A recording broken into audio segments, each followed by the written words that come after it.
America. This is WRMI, Okeechobee, Florida. Radio Miami International.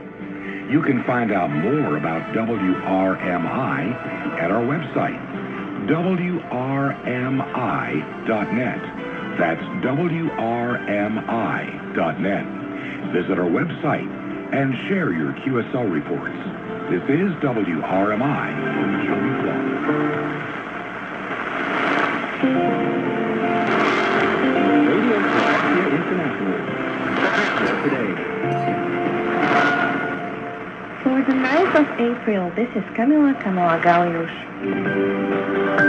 This is RSI News.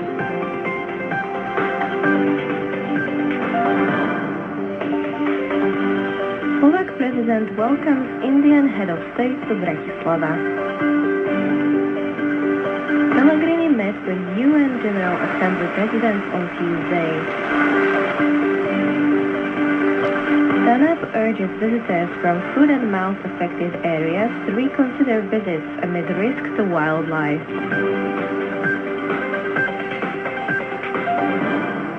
Slovak President Peter Pellegrini welcomes Indian President Draupadi Murmu to Bratislava on Wednesday. The two presidents are scheduled to hold talks and exchange memorandums. The Indian president will also meet House Chair Richard Rashi and Premier Robert Fico on Wednesday. In the afternoon, she will lay a wreath at the Freedom Gate Memorial in Bratislava's borough of Devín.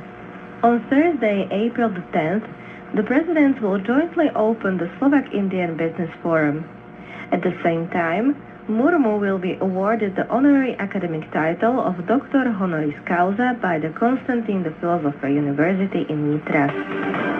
President Peter Pellegrini received members of the Council of Presidents of the United Nations General Assembly at the Presidential Palace on Tuesday, stressing at the meeting that multilateralism is a key principle of Slovak foreign policy, adding that it is through multilateral formats such as the UN that even a small state like Slovakia can exercise its voice and contribute to global solutions. Pellegrini also pointed to the growing erosion of multilateral institutions and called for joint efforts to strengthen them. The head of state also thanked the partners for their support for Slovakia's candidacy as a non-permanent member of the UN Security Council and stressed that Slovakia actively participates in its peacekeeping missions. The UN representatives praised Slovakia's attitude towards peace efforts in resolving the conflict in Ukraine, as well as its key position as a direct neighbor of this country. The Tatra National Park urges visitors from areas affected by the foot and mouth disease virus to reconsider their visit during the current outbreak. In a message shared on social media, TANAP highlights that foot and mouth disease is a highly contagious virus that affects both domestic and wild animals.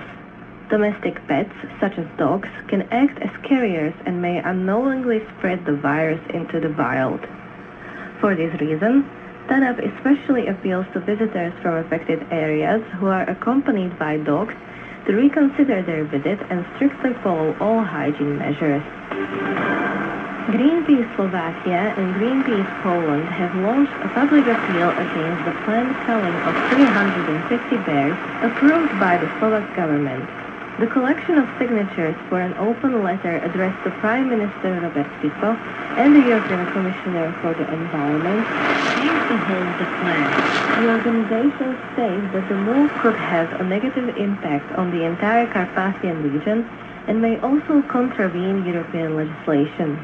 According to Greenpeace, the Slovak government's plan to kill 350 bears is completely reckless, as it has chosen to implement a mass cull instead of prioritizing proven measures to prevent conflicts between bears and humans. The brown bear plays a key role in the Carpathian ecosystem.